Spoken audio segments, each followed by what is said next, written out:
Welcome to the 2022-23 River States Conference Track and Field Media Day. The Oakland City University Mighty Oaks will be looking to build off of last season, which saw OCU sponsor a track and field team for the first time in decades. The 2021-22 Mighty Oaks competed for the first time in the River States Conference meet since returning to the NAIA Conference and were able to find success right away. Then freshman Reagan Helt finished second in the women's 800-meter final with a time of 2 minutes 27.28 seconds, which was the highest individual finish on the women's side. On the men's side, Mason Britt took 6th place in the high jump final, clearing the bar at 1.75 meters, while Dylan Riddell also placed 6th in the 5,000-meter race walk, finishing in a time of 38 minutes 38.14 seconds. At the conclusion of the year, Hallie Powers was chosen as the River States Conference Bill Melton Champion of Character Award winner, named in honor of the former RSC commissioner. This award recognizes one male and one female RSC student athlete each year for excellence in academics, athletics, and the embodiment of the NAIA Champions of Character values of respect, responsibility, integrity, servant leadership, and sportsmanship.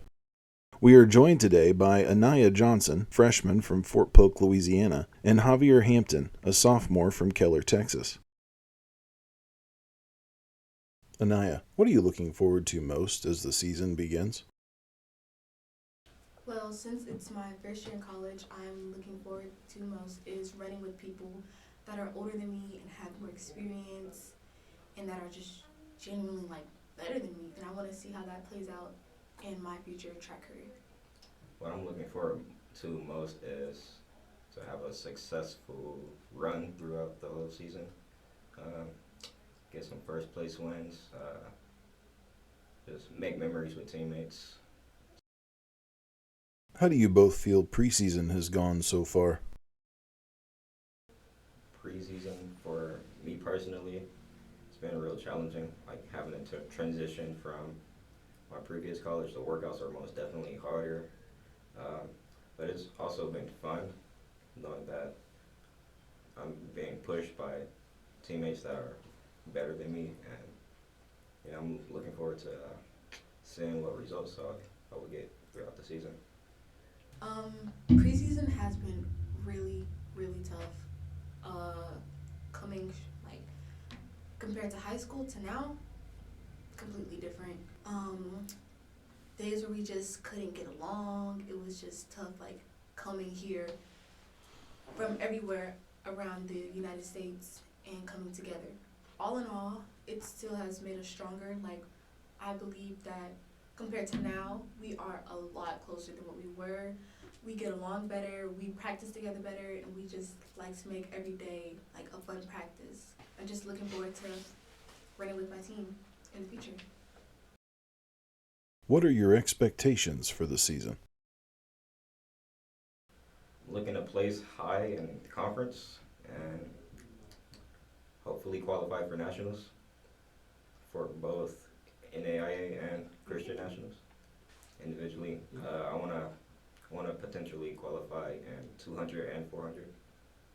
So, and hopefully as a 4x4. My expectations for this season, I want to PR in the 100 and the 200 and outdoor, and I want to learn how to run the 400 better than what I do now. And basically, I want to go to nationals. What would you say is the strength of this year's team? A big strength of ours is we support each other. There's never a moment where we're not hyping each other up for practice whenever we can't do it, or we're not helping each other out to help to make us better. And that is a big thing with our team, and that's what makes it amazing. What are some things you need to do to be successful as a team this season?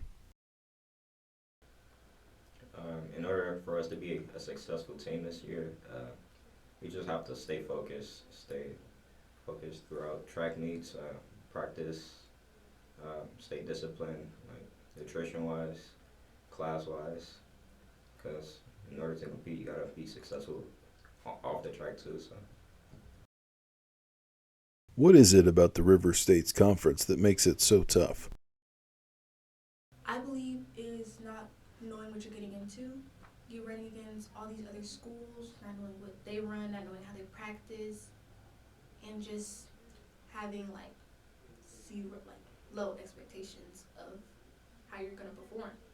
But I feel like even though we're doing that, I believe that our team, can push through and make it all the way through. Now let's welcome in OCU head coach Audrey Sparks and assistant coach Terry Gator. Coach Gator, how do you feel the preseason has gone so far? The preseason has been great. We pretty much started off training in September, opened up first meet in December, and we opened up with 8 PRs and a national qualifier with about 4 people going to NCCA. So currently, I feel like the preseason was pretty good. Coach Sparks, who is a returner that you are looking to be a leader on the team this year? One returner I have that I look to lead the team would be Reagan Helt. She was my number 1 800 runner last year. She finished second at the River States Conference. She's my anchor in the 4x8, she's my anchor in the 4x4, and she's a solid addition in our distance medley relay. Who are some newcomers you're expecting to make an immediate impact? One of the newcomers that we have on the guys' side would be Murdy Alonga. He ran cross country and he's doing track as well. He's a great 800 runner, great 400 runner, and he's kind of just untapped potential across the board, cross country and track. So really glad to have that addition to our team this year. And on the girls' side, we have Kyra Howard. She is an incoming freshman. She pretty much came in hitting the ground running. Really raw talent, very untapped as well. I expect big things out of her already, as she already qualified for the NAIA Nationals in the triple jump with a PR. So I feel like if we continue to hit the gas with her, we'll go places. So. Coach Sparks, what is it about the River States Conference that makes it so tough? What makes our conference so tough is that there's so much talent across the board. On the distance side, the sprint side, and the jump side. What's so satisfactory about that is when one of our athletes does well and wins a championship, it makes it so much more sweeter because it is such a tough conference, and I know that they had to work extra hard to get that championship and to get those points for our team. Coach Gator, how do you see the River States Conference shaping up this year? So I expect big things out of the River State Conference. Last year was pretty competitive. Most of the difference between first place and second place was like a tenth of a second. So just with the same talent coming back, most of those athletes being juniors and sophomores from the other schools, I expect them to bring their firepower, but we're loaded up this year. So go Oaks. Thank you for joining the River States Conference Track and Field Media Day 2023. Be sure to follow all the exciting action this season on riverstatesconference.com and GoMightyOaks.com.